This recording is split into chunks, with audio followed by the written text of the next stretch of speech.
Saya melayani di tempat ini cukup lama kayaknya ya, dan baru satu kali. Jadi mungkin bagi Bapak Ibu sekalian ada beberapa yang waktu itu belum tentu berjumpa dengan saya atau mungkin juga sudah lupa. Jadi izinkan saya memperkenalkan diri sekali lagi karena pepatah mengatakan tidak kenal maka tidak sayang. Karena saya ingin disayang, saya ingin kenalan. Bapak Ibu, nama saya adalah Joshua Iwan Wahyudi ya. Banyak orang suka bingung, Pak namanya panggilnya siapa Pak? Nama kok banyak semua digabung jadi satu ya. Malah ada MC kenalin saya satu acara seminar, Joshua Iwan Yahudi gitu ya saudara. Padahal saya orang Jawa dibilang Yahudi ya. Nah supaya nggak bingung Bapak Ibu Anda, karena saya ini sering beredar di wilayah Jakarta Barat, mungkin Anda bisa ketemu saya di mall atau di mana gitu ya. Anda boleh panggil saya namanya Iwan saja. Artinya inilah pria menawan, ya supaya cepat ingat ya. Saya datang dengan istri saya, ini adalah istri saya, Foni namanya. Bapak Ibu kalau nanti ketemu di depan, menolong menjaga meja stand buku saya, itu istri saya, bukan SPG, sekretaris, apalagi simpenan bukan. Ya. Nah saya juga datang dengan beberapa orang yang kami muridkan, saya punya 7 orang murid, kita muridkan secara intens. 3 diantaranya pagi ini ikut bersama-sama dengan kami, ada yang namanya Friska ya, ini salah satu anak binaan kami. Lalu ada Rinardi ya, walaupun kelihatannya kurus, ini ahli keuangan yang sakti ya. Jadi kalau Anda punya masalah keuangan datang pada Rinardi ya. Terus kemudian ini Aldo ya, 1 orang ya. Oke, nah pagi hari ini saya diminta untuk membagikan tentang temanya mengembangkan kapasitas kepemimpinan ya. Ini kayaknya mau pilpres, jadi kita ngomong pemimpin gitu ya. Tapi jangan langsung terburu-buru berasa berat, waduh kok khotbah kok kepemimpinan gitu ya. Tapi kita akan belajar dengan sangat sederhana pagi hari ini. Terus kemudian saya minta Bapak Ibu Saudara jangan terlalu tegang, karena saya melihat beberapa wajah Anda masih sepaneng banget. Ya, tahu istilah sepaneng? Ya. Mau apapun yang terjadi wajahnya sama terus, ini bahaya. Kenapa bahaya? Kalau Anda lakukan itu sampai 40 menit ke depan, bahkan ada beberapa pengkhotbah kan kalau khotbah lama ya bisa sampai sejam setengah gitu ya. Kalau saya enggak, tenang, saya cepat kok khotbahnya. Makin Anda semangat, saya makin cepat. Tapi kalau Anda lemah, letih, lesu, berbeban berat, itu ayatnya banyak nanti kita baca untuk menguatkan ya. Nah saudara kalau khotbah 1 jam, Anda sepaneng, diam terus, saya khawatir Anda bisa kena stroke. Bukannya nyumpain, bukan. Loh orang kalau tegang sejam gitu terus nanti nggak bisa nengok gimana? Kan gawat. Nah coba tepuk orang di pundak di kiri kanannya lalu bilang begini, jangan tegang-tegang. 1, 2, 3, ayo tepuk. Jangan tegang-tegang. Nah ada loh yang ditepuk pundaknya nggak berubah, ada loh. Ya, ditepuk-tepuk tetap gini. Nah, itu gawat tuh, bahaya ya. Jangan ya, kalau saya yang khotbah, Anda relax saja Bapak Ibu ya. Kalau yang lain khotbah tegang terserah lah ya. Tergantung macam-macam pengkhotbah ya. Ada pengkhotbah yang nggak suka kalau jemaahnya ketawa. Nah, itu bukan saya. Ya, kalau saya Anda relax, jangan terlalu tegang. Terus kemudian yang kedua, jangan hanya tangkap perkataan saya, tapi izinkan hatimu terbuka karena Roh Kudus mau bicara lewat hatimu. Saya bisa ngomong kalimat A, tapi Roh Kudus bisa ngomong B nanti. Nah itu bisa. Anda dengernya A, tapi di sini kayak dapatnya B. Nah itu Roh Kudus bisa bekerja, ya. Nah tapi kalau hati Anda nggak terbuka, Anda cuma dengar orang ngomong. Apalagi kalau yang ngomong kurus kering begini, Anda pasti kurang yakin. Anda dalam hati begini, ini yang khotbah kok perlu dikhotbahin gitu. Ya kan? Nah makanya Anda buka hati supaya bukan hanya orang yang berbicara kepada Anda, tapi Roh Kudus yang berbicara kepada Anda. Oke, siap Bapak Ibu? Siap ya? Kita akan belajar tentang kepemimpinan. Di Alkitab ada 2 orang pemimpin yang legendaris yang selalu diperbandingkan dan menjadi contoh kasus tentang kepemimpinan. Namanya Saul dan Daud. Saul adalah raja pertamanya Israel, Daud adalah raja keduanya Israel. Nah, kita belajar bagaimana Saul dan Daud, apa perbedaannya. Nah, ada satu kejadian yang sangat penting sekali yang saya percaya Bapak Ibu Saudara pasti tahu kejadiannya. Yang dialami oleh sama-sama oleh Saul sama Daud, kejadiannya sama persis. Mereka pernah ketemu di satu masa, jadi Saul memimpin, Daud waktu itu belum memimpin. Nah pernah ada satu kejadian yang sangat terkenal sekali, yaitu penyerangan Filistin kepada Israel, di mana salah satu pahlawan Filistin namanya Goliat. Nah pernah dengar Daud lawan Goliat? Kalau Anda belum pernah dengar, harus ikut sekolah minggu. Karena itu di sekolah minggu diceritakan terus. Bahkan ada guru yang lupa nyiapin bahan sekolah minggu, dia bingung, waduh saya lupa nih nyiapin ngajar apa hari ini. Gampang, Daud lawan Goliat, ya kan? Terkenal sekali. Nah, kita baca ceritanya di 1 Samuel pasal 17, kita baca ayat 8 sampai 11.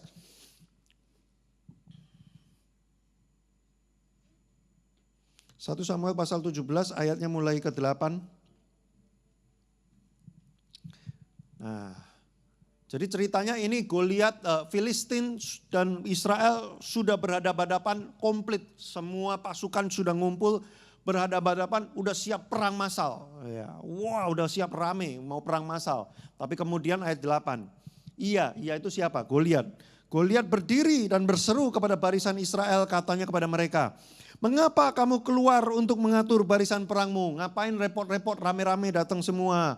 Bukankah aku seorang Filistin dan kamu adalah hamba Saul?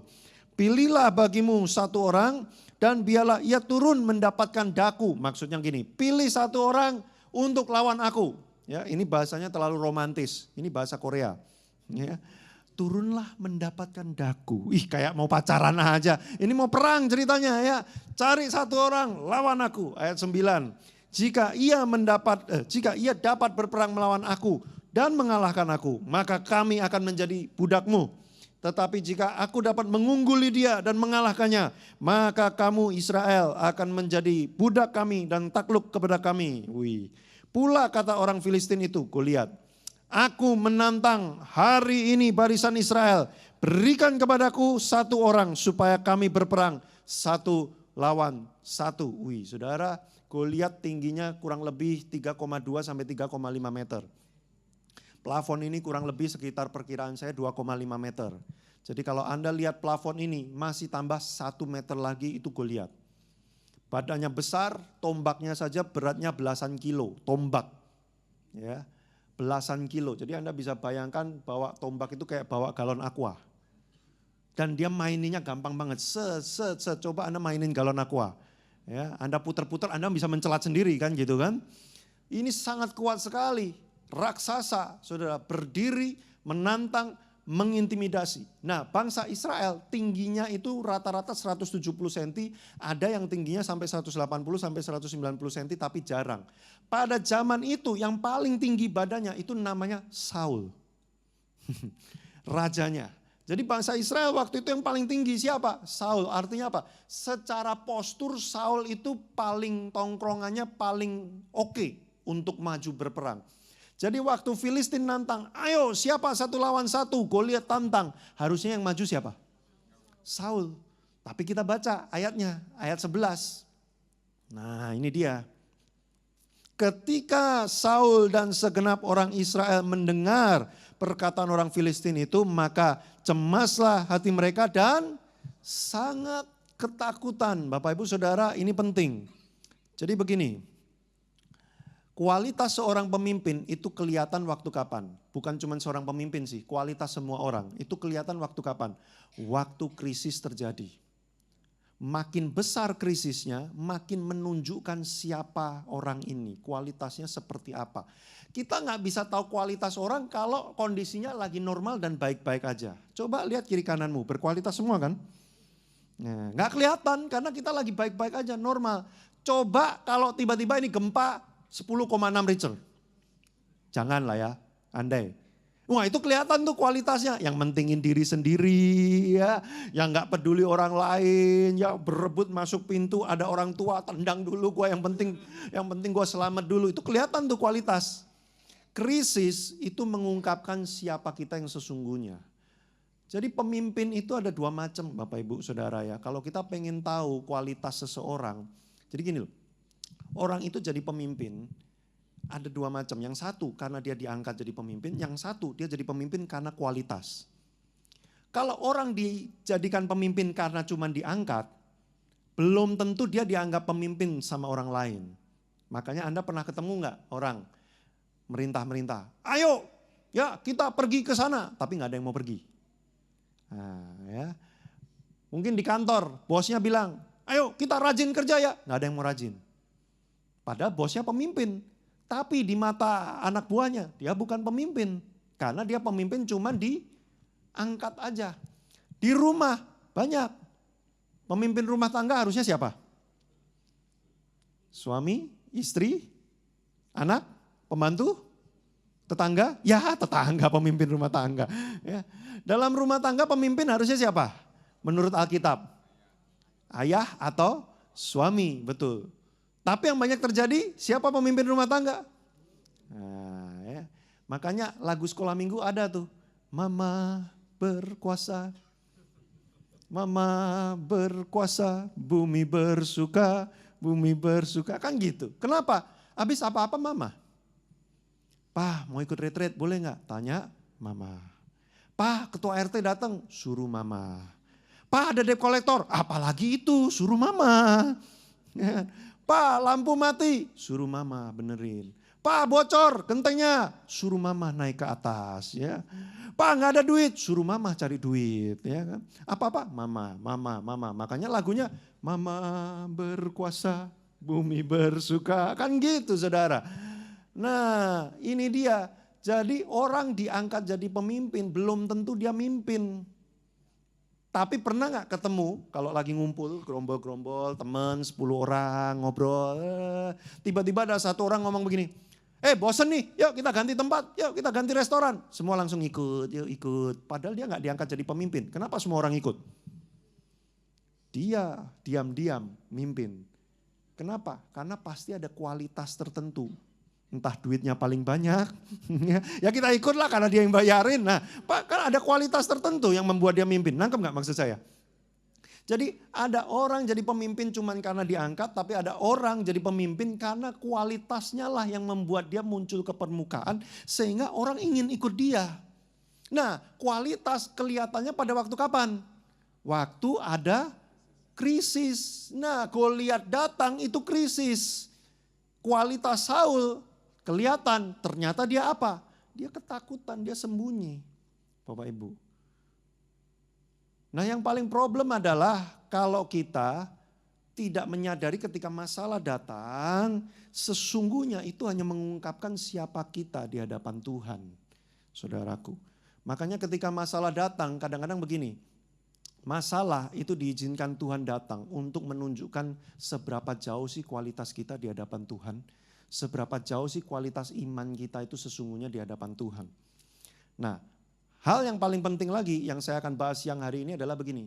Apa yang membuat kualitas kita itu makin meredup? Kayak Saul. Apa yang membuat kualitas kita tuh gak muncul? Padahal sebenarnya Tuhan itu memberikan kita potensi sangat besar. Tapi kenapa ketika krisis datang, hidup kita kayak menjadi redup, dihancurkan, menjadi lemah. Karena saudara ada hal yang terpenting. Krisis itu mendatangkan ketakutan. Kita baca ayat 16. Ayat 16.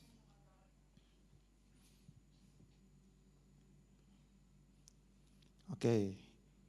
Orang Filistin itu siapa? Goliat. Maju mendekat pada kapan saudara?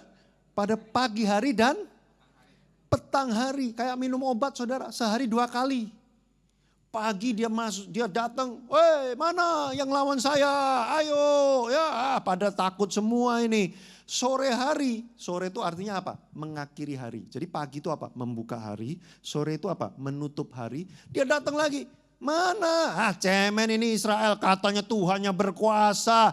Ngadepin saya aja gak berani. Itu tiap pagi dan tiap sore saudara. Bayangin, mungkin masalah. Jadi Goliat itu gambaran dari apa sih? Goliat itu gambaran dari masalah yang mendatangi kita. Saudara buka mata, jenggreng Goliat muncul. Utang belum lunas, pernikahan sudah mau hancur, anak narkoba gak sembuh-sembuh, bisnis mau bangkrut. Buka mata tuh udah kelihatan jebret Goliat. Mau tidur, mau menutup hari, mau menutup mata. Utang masih belum lunas, istri masih kayak gitu terus kelakuannya. Suami masih tidur bareng kuntilanak, bisnis mau bangkrut, anak masih kayak gitu, tutup mata. Besok pagi buka mata, jebret, masih kayak gitu lagi saudara. Dan kalau Anda baca lanjutannya, ayo ayat 16 saudara. Pagi dan petang hari, terus kemudian demikianlah Goliat tampil ke depan berapa hari? 40 hari pagi dan petang. Saudara bayangin bangsa Israel dibombardir oleh intimidasi 40 hari pagi dan petang. Apa yang terjadi kalau itu terus menerus dilakukan? Nah kita baca ayat 24. Ketika semua orang Israel melihat orang itu 40 hari pagi dan petang, larilah mereka daripadanya dengan apa saudara? Sangat ketakutan. Saudara gini, saya mau beritahu kepada Anda begini. Iblis sudah dikalahkan dan tidak bisa melakukan apapun kepada hidup Anda. Saya garis bawahi dan saya ulang kalimat ini karena banyak orang Kristen belum nyadar. Anda harus sadar, iblis sudah dikalahkan dan dia tidak bisa melakukan apapun kepada Anda. Dia nggak bisa sentuh Anda, nggak bisa. Jadi next time kalau Anda lagi di rumah sendirian, terus ada suara orang cekikikan atau siapapun itu cekikikan, saudara harus tahu dia nggak bisa ngapa-ngapain. Dia nggak bisa nyentuh Anda. Tapi apa yang dia bisa lakukan? Menakut-nakuti Anda dia bisa. Jadi dia nggak bisa menyentuh hidup Anda, mengambil nyawa Anda, mencelakai Anda. Nggak bisa karena iblis sudah dikalahkan. Tapi dia bisa menakut-nakuti Anda dengan cara bagaimana? Membuat keadaan kelihatannya mengerikan. Nah itulah Goliat-Goliat dalam hidup kita. Saudara. Kenapa dia ingin menakut-nakuti Anda? Tujuan iblis apa? Sederhana. Ketika kita takut, kita akan menjauh dari Tuhan. Waktu Anda merasa takut dengan masalah yang Anda hadapi, Anda akan menjauh dari Tuhan. Jadi iblis tujuannya sederhana, supaya orang Kristen gak deket-deket sama Tuhan, biarin kasih masalah. Masalahnya kecil, tapi dia kasih sound effect yang besar. Tuh lihat suamimu, lihat tampangnya. Itu tampang selingkuh kelas berat. Itu mah udahlah Amsyong, kamu 20 tahun ke depan hidup dengan orang seperti itu. Kamu bisa bayangin tersiksa, teraniaya lebih parah daripada masuk neraka. Itu kan itu Goliat pagi dan petang. Pagi dan petang. Terus Anda hidup dalam keadaan seperti itu. Lama-lama Anda khawatir, takut. Ketika Anda takut, Anda tinggalkan Tuhan.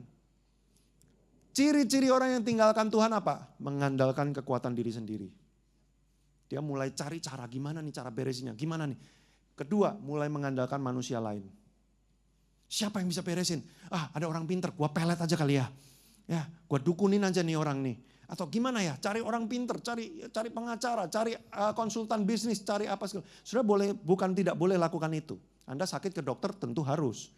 Anda punya masalah bisnis, cari konsultan bisnis tentu harus. Tapi kalau itu yang Anda cari pertama kali dan Anda lupakan Tuhan, Anda gawat. Karena Yohanes mengatakan, di luar Kristus kamu tidak bisa berbuat apa-apa. Masa gak bisa berbuat apa-apa? Ini saya masih bisa nih. Bukan gitu maksudnya. Tidak bisa berbuat apa-apa tuh begini loh. Akan ada satu titik di mana apapun yang Anda lakukan percuma. Tanpa pertolongan Tuhan di situ. Tapi waktu Anda diizinkan, nih gini saudara. Kalau Anda mengizinkan ketakutan merasuki hati Anda akan menjauh daripada Tuhan. Takut itu bukan cuman gini loh. Lihat Gendruwo, takut. Bukan gitu. Takut itu bicara gini. Udah gak mau berharap Takut berharap. Kenapa? Iya, karena kalau aku berharap kondisinya kelihatannya gak mungkin. Aku takut berpikir bahwa besok itu akan lebih baik. Karena kenyataannya enggak lebih baik. Tiap hari lebih buruk. Jadi kalau disuruh berpikir besok akan lebih baik. Gak mau takut saya. Aku takut percaya bahwa suamiku masih bisa berubah. Gak mungkin. Udah gak mau, jangan suruh aku percaya. Aku takut bahwa bisnisku tidak akan mungkin berkembang. Udah gak bisa, itu takut. Ketika Anda mengizinkan ketakutan merasuk, engkau akan menjauh dari Tuhan. Dan engkau mulai mengandalkan diri sendiri, mengandalkan manusia lain. Tapi engkau akan menjumpai kenyataan. Makin Goliat itu makin kelihatan besar, saudara. Kejadian pasal 3. Yuk kita baca. Pemain keyboard boleh maju ke depan? Sudah kalau pengkhotbah mengundang pemain keyboard maju ke depan, tahu apa artinya? Khotbah hampir selesai. Cepat kan saudara? Makanya semangat. Habis saya melihat saudara ini cukup tegang loh ya. Saya nggak tahu apakah Anda terbiasa tiap minggu seperti ini? Saudara, gereja itu rumah Tuhan. Rumah Tuhan itu penuh sukacita, penuh kemenangan. Gereja bukan rumah duka. Yesus memang pernah mati tapi dia sudah bangkit, makanya kita bersukacita. Jadi Anda jangan datang ke gereja seperti datang ke rumah duka. Maaf, bukan nyindir loh saudara, nabrak saya. Kejadian 3 ayat 8, 9, 10. Boleh nada Turki kali ini. Tadi pagi nada Korea. Ketika mereka mendengar bunyi langkah Tuhan Allah yang berjalan-jalan dalam taman itu pada waktu hari sejuk. Saudara garis bawahi, pada waktu hari sejuk. Mereka habis bikin salah Adam dan Hawa.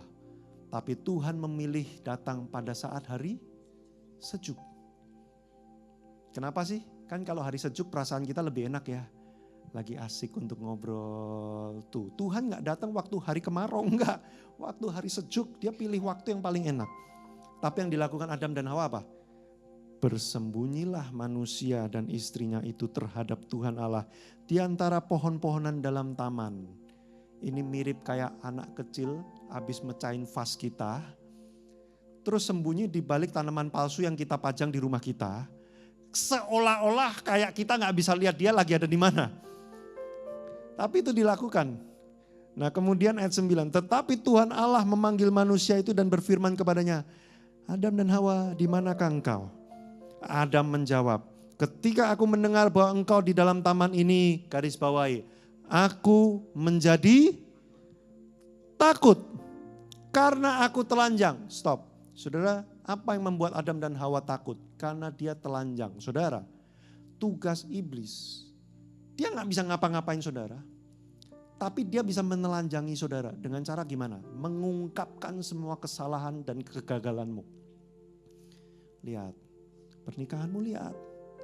Gak berhasil kan? Kamu udah doa, lihat. Gak ada hasilnya kan? Kita seperti ditelanjangi. Lihat, kamu dikejar-kejar utang. Anak gereja, orang gereja ada yang bantu? Gak ada. Doain, kalau ingat. Terus kamu masih datang gitu ke gereja. Dengerin khotbah, yang khotbah kurus gitu.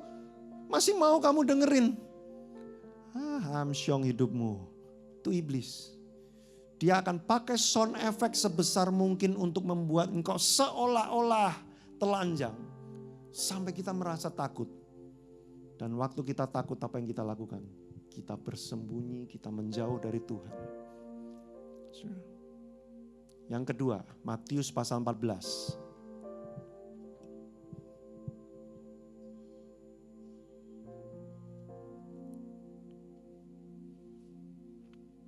Kita baca ayat 28 sampai 30. Lalu Petrus berseru dan menjawab dia, Tuhan, apabila itu engkau, suruhlah aku datang kepadamu berjalan di atas air. Kata Yesus, datanglah. Maka Petrus turun dari perahu dan berjalan di atas air mendapatkan Yesus. Tetapi ketika dirasanya tiupan angin, apa saudara? Takutlah ia dan akibatnya mulai tenggelam. Lihat, saudara, iblis tidak bisa sentuh Anda tapi dia bisa tiup-tiup Anda. Supaya Anda berasa anginnya kenceng nih. Padahal Anda sebenarnya lagi berjalan di atas air. Anda lagi berjalan di atas mujizat itu. Mungkin yang Anda lihat lautan semua mengerikan. Tapi Tuhan lagi tuntun Anda berjalan di atas air, saudara. Mungkin yang Anda lihat pernikahan Anda kelam, mengerikan. Tapi Tuhan lagi tuntun Anda mau bikin mujizat buat pernikahan Anda. Mungkin bisnis Anda lagi kolaps, mengerikan. Prediksi analisa ekonomi mengerikan. Tapi Tuhan lagi minta Anda berjalan di atas air, saudara. Berjalan di atas air itu apa? Mengatasi semua hukum alam. Kalau konselor bilang, kamu gak bisa, harus cerai. Tuhan bilang, berjalan di atasnya. Kalau kamu, aku suruh, datanglah. Engkau akan mengatasi kata-kata konselor. Kalau analisa-analisa orang bilang, udahlah kamu mah pasti miskin lah. Kalau dari silsilah, keturunan ke-7, ke-8, ke-9, kamu kayaknya udah pasti miskin punya deh ya.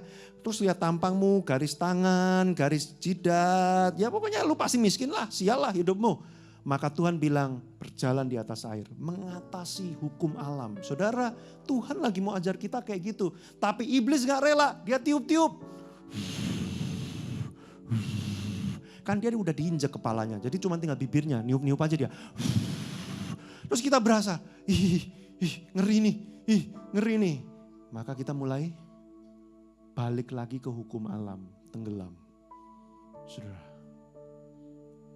iblis tidak ingin engkau tahu bahwa engkau ini adalah anak Tuhan yang disertai, yang diberikan kuasa, yang akan memperoleh kemenangan. Iblis gak mau tahu, gak mau saudara tahu. Makanya dia create bagaimana caranya menelanjangi kita.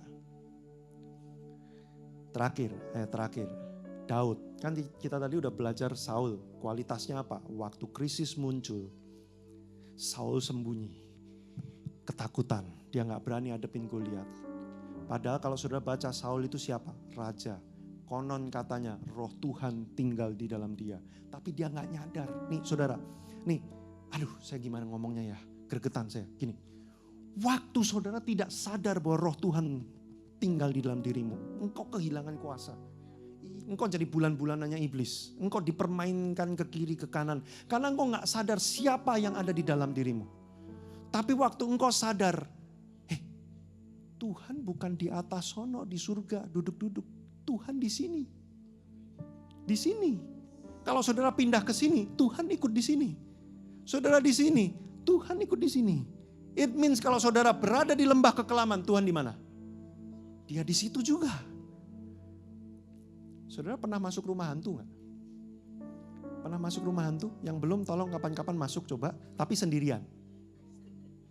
Saran saya kalau Anda punya peluang suatu hari ke Jepang, ada satu tempat namanya Fuji-Q, itu dekatnya Gunung Fuji. Ada rumah hantu paling mengerikan seluruh dunia di sana. Coba deh masuk sendirian. Hantunya nggak kayak Indonesia. Kalau hantu Indonesia kan suka Noel-Noel, bener nggak? Yang rumah hantu Indonesia itu loh, kita lagi jalan kaki kita dipegang, wah tendang kan gitu kan. Itu hantu Indonesia. Kalau di Jepang, hantunya nggak nyentuh kita sama sekali. Dia cuma lewat aja. Lewat sliwer gitu. Tapi kita merinding, bulu kuduk bisa berdiri sampai menyembah Tuhan.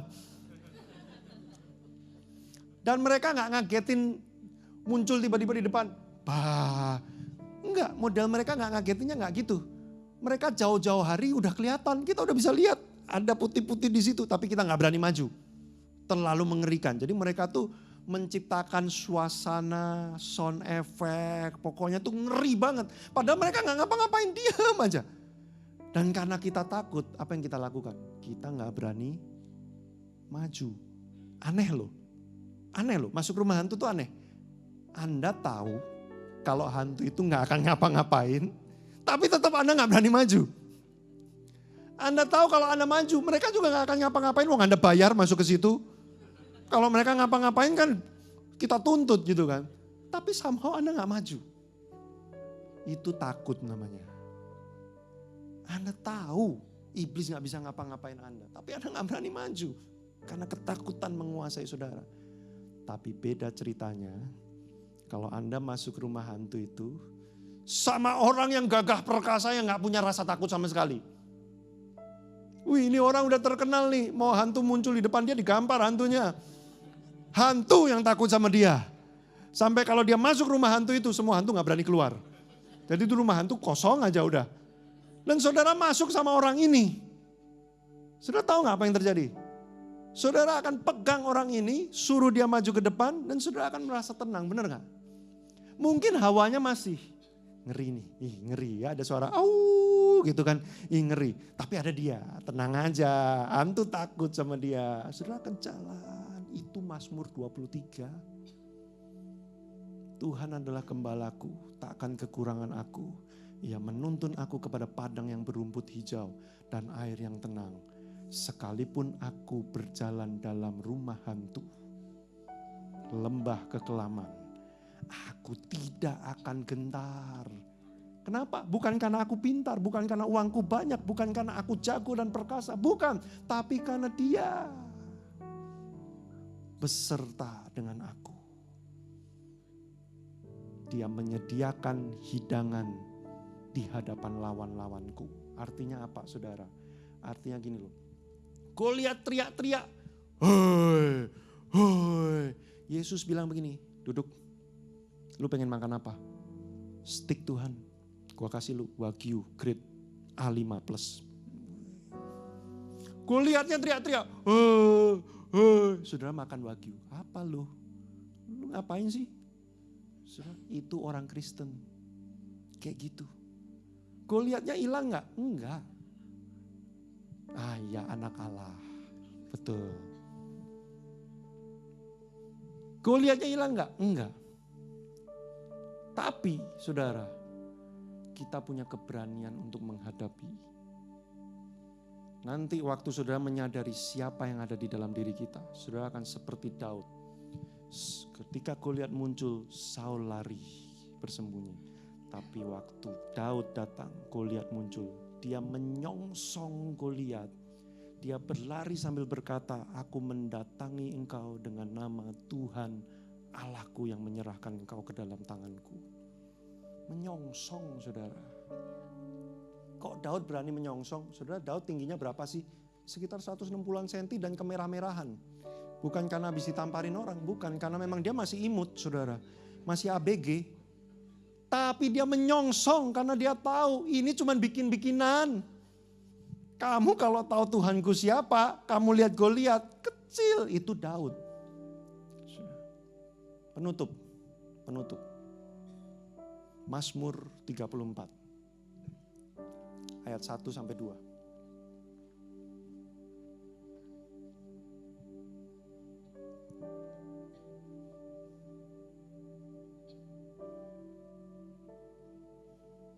Dari Daud, pada waktu ia pura-pura tidak waras pikirannya di depan Abimelek, sehingga ia diusir lalu pergi.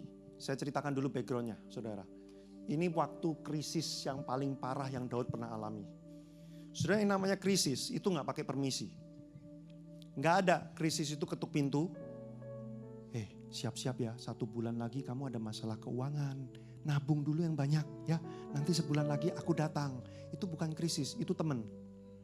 Kalau temen telepon dulu, gua mau datang siapin makanan yang banyak, gua lapar. Itu temen. Krisis itu munculnya jenggreng tiba-tiba. Nggak pakai pemberitahuan. Jadi jangan doa sama Tuhan gini, Tuhan bu yang ngomong-ngomong kalau mau ngasih masalah. Tuhan nggak pernah ngasih masalah. Emang Tuhan jahat ngasih kita masalah. Masalah memang suka datang sendiri dan nggak pernah ngasih tahu. Nah saudara, waktu krisis datang ke dalam kehidupan Daud, ada waktunya ketika dia dikejar oleh Saul mau dibunuh. Sampai dia tidak punya tempat bersembunyi lagi, dia akhirnya sembunyi di satu tempat namanya Gua Adulam. 1 Samuel pasal 22. Gua Adulam itu satu-satunya tempat persembunyian terakhir bagi orang yang dikejar-kejar, banyak masalah, banyak hutang, sakit hati, hidupnya udah berantakan. Semua ngumpul sembunyi di Gua Adulam. Mungkin engkau sedang berada di dalam Gua Adulam. Engkau bersembunyi, gak mau ketemu orang lagi. Karena kalau ketemu orang, aku sudah gak punya apa-apa lagi yang bisa diceritakan. Aku gak mau ketemu sama keluarga besar lagi, karena uangku udah gak ada. Kalau ketemu keluarga besar, saya malah dibully, malah dihina-hina. Udah di rumah aja, kayak di Gua Adulam, sembunyi, gak ketemu siapa-siapa. Tapi Daud itu pun masih belum aman. Gua Adulam pun gak aman, sampai akhirnya dia terpaksa menyingkir ke satu wilayah namanya kota Gad. Wilayah Gad ini rajanya namanya Akis atau Abimelek sebutannya. Mazmur 34. Itu siapa Abimelek? Abimelek itu adalah musuh bebuyutannya Daud. Daud sering bunuhin jenderal-jenderalnya Abimelek. Jadi sudah bisa bayangin. Dia sudah dikejar Saul sampai gak punya tempat sembunyi. By the way, ada yang pernah dikejar mertua sampai mau dibunuh? Sampai saudara sembunyi di gua? Ini Daud. Itu pun gak aman, sudah gak ada lagi wilayah Israel yang aman. Dia terpaksa pindah ke daerah yang namanya Gad. Rajanya Akis atau Abimelek. Musuh dia juga. Saudara tahu gak situasinya? Dia di Israel, dia mati oleh Saul. Dia sembunyi di Gad, dia mati oleh Abimelek. Sampai kemudian dia punya ide gini, udah deh aku pura-pura gila. Jadi dia menghadap Raja Abimelek sambil membiarkan air liurnya menetes, melelehi janggutnya. Kayak orang gila dan bau sekali. Ada di antara Anda yang punya masalah, sampai Anda terdesak, satu-satunya solusi adalah Anda pura-pura gila. Ada yang Anda sudah kayak, waduh udahlah, ini udah gimana lagi nih, udah pura-pura gila aja deh, biar selamat. Anda sudah masalahnya separah itu. Dikejar debt collector sampai, aduh gak bisa bayar nih, pura-pura gila biar debt collectornya lari. Saudara kan Anda belum sampai separah Daud kan, Daud sudah kritis banget nih kondisinya nih. Saudara, sampai dia akhirnya merendahkan harga dirinya untuk tinggal di wilayah musuh. Saudara mungkin ada di antara Anda yang kayak gitu. Anda sudah begini loh, udah deh ini orang-orang nyebelin banget, saya gak suka, ini musuh saya. Tapi demi supaya saya selamat, udahlah saya merendahkan harga diri saya. Dia orang mau ngomong apa tentang saya dengerin aja deh. Habis yang bisa pinjemin duit dia sih. Itu namanya sembunyi di wilayah musuh. Anda gak suka sama orang itu menghina Anda terus, tapi cuma dia yang bisa membuat Anda aman. Anda hancurkan harga diri Anda, dibiarin Anda dihina-hina. Ya udah biarin deh, karena cuma dia yang bisa ngamanin saya. Itu Daud. Tapi kualitas Daud nih, krisis sebesar itu. Apa yang dilakukan Daud? Ayat 2. Habis ini selesai, kita doa. Jangan tidur dulu saudara. Bertahan dengan saya. Ayat 2. Ini yang dilakukan Daud. Aku hendak memuji Tuhan pada segala waktu. Puji-pujian kepadanya tetap. Enggak kemana-mana, enggak pindah sedikit pun. Tetap di dalam mulutku. Karena Tuhan jiwaku bermegah. Biarlah orang-orang yang rendah hati mendengarnya dan bersuka cita. Ayat 3 ini keren banget. Muliakanlah Tuhan bersama-sama dengan aku. Marilah kita bersama-sama memasyurkan namanya. Saudara, dalam keadaan krisis kayak begitu, dia bilang begini, Tuhan kau tetap dahsyat. Dia tetap lihat Tuhan. Dia gak mengizinkan sound effect di sekitarnya membuat dia takut, dia lihat Tuhan. Dan yang lebih gila lagi, dia ajak orang lain untuk memuliakan Tuhan. Yuk memuliakan Tuhan bersama dengan aku. Sudah pernah lihat orang mau mati tapi ngajak memuji Tuhan? Neneknya istri saya kayak gitu. Sakit batu ginjal, sudah kritis menjelang masa kematiannya. Keluarga jenguk dia, terus dia bilang begini, kalian udah ke gereja belum hari ini? Ih saudara, orang mau mati masih ngingetin orang lain ke gereja. Lalu dia tiap kali sakit, kalau kita kan sakit, aduh biung gitu kan. Itu orang Jawa. Aduh gitu kan. Tapi dia kalau tiap kali sakit dia bilang, haleluya. Jadi dia tiap kali kesakitan, puji Tuhan. Terus orang yang di sebelah dia saudara, didoain sama dia. Didoain. Jadi orang jenguk dia, berlinang air mata, bukan lihat dia sedih, habis didoain. Saudara, ini. Saudara pikir yang kayak begitu gak membuat Tuhan, maksudnya saudara pikir Tuhan tuh bisa diem ngeliatin kayak gitu, bagus, terusin, bagus. Saudara, Tuhan paling gak tahan dengan yang kayak gini-gini nih. Karena itulah yang disebut dengan worship, penyembahan. Saudara, Wahyu mengatakan seperti dupa yang harum naik dari bumi ke atas surga. Saudara, kok Daud bisa lakukan itu? Dia tahu siapa Tuhan yang di dalam dirinya. Ketakutan tidak akan menguasai dia. Tapi dia akan tetap mendeklarasikan engkau Tuhan. Yuk datang sama Tuhan saudara. Apa yang kau sedang hadapi hari ini? Jangan izinkan ketakutan menguasaimu. Tapi hari ini putuskan seperti Daud. Engkau akan bilang begini. Engkau tetap Tuhan atas hidupku. Aku akan memuliakan engkau. Pujian kepada Tuhan tinggal tetap. Gak geser dari lidahku. Tetap buat Tuhan.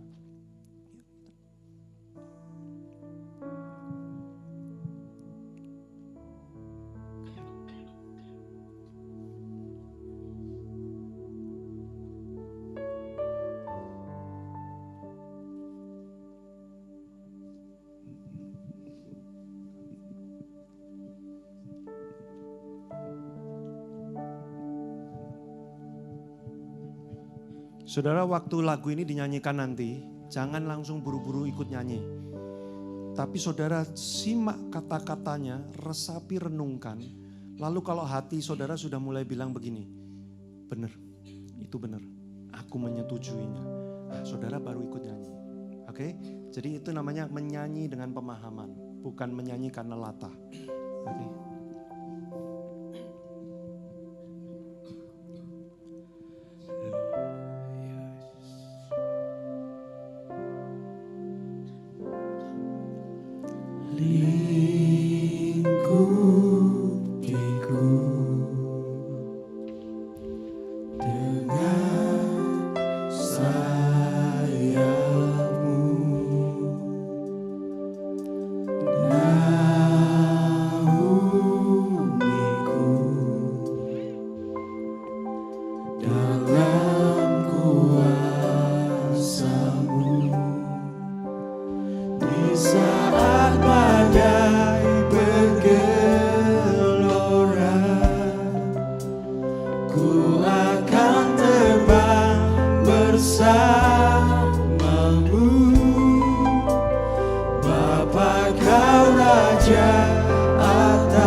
Bahkan meskipun di saat badai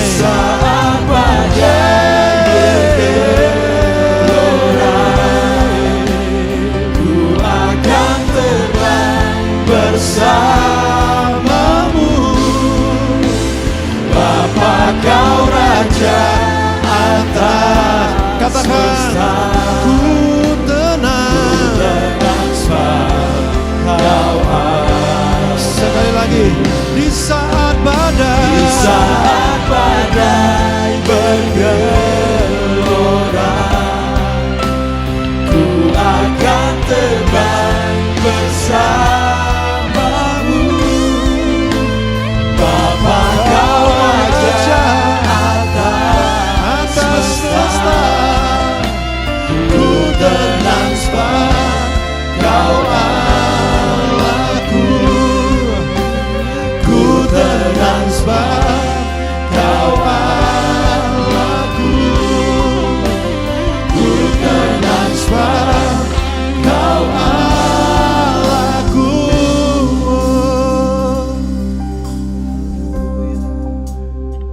Kami tenang Tuhan, kami tenang Tuhan, kami tenang Tuhan, sebab kami tahu Engkaulah Allahku yang tak pernah meninggalkan kami. Kau selalu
Musa memimpin bangsa Israel keluar dari Mesir. Di hadapan dia terbentang lautan yang menutup jalan mereka. Sementara di belakang pasukan Firaun dengan segenap seluruh tentara Mesir mengejar mereka. Musa dan Israel terjepit di tengah-tengah antara mati di tangan pedang Mesir atau mati tenggelam di Lautan Merah. Seolah-olah tidak ada jalan keluar. Tapi ketika krisis begitu mendekat kepada bangsa Israel, Tuhan dari langit membelah lautan, membuat jalan bagi bangsa Israel. Musa dan bangsa Israel berjalan dengan dinding air di kiri dan kanan. Bahkan tentara Mesir diizinkan untuk mengejar mereka sampai begitu dekat di tengah-tengah lautan.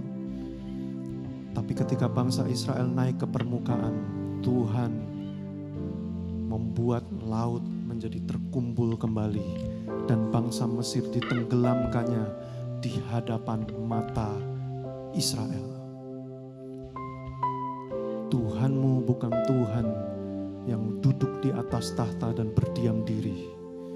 Tuhanmu adalah Tuhan yang berperang bagimu, membuka jalan di saat engkau tidak punya jalan. Dia yang akan membukakan di hadapan matamu, membuat engkau menyaksikan sendiri bagaimana gadanya dan tongkatnya melindungimu. Pialamu akan dibuatnya penuh melimpah. Dan engkau akan makanan dengan hidangan yang penuh di hadapan lawan-lawanmu. Karena Tuhanmu adalah gembalamu yang setia, gembalamu yang tidak pernah meninggalkan engkau. Dialah Bapamu sendiri. Kepadamulah Dia berkenan.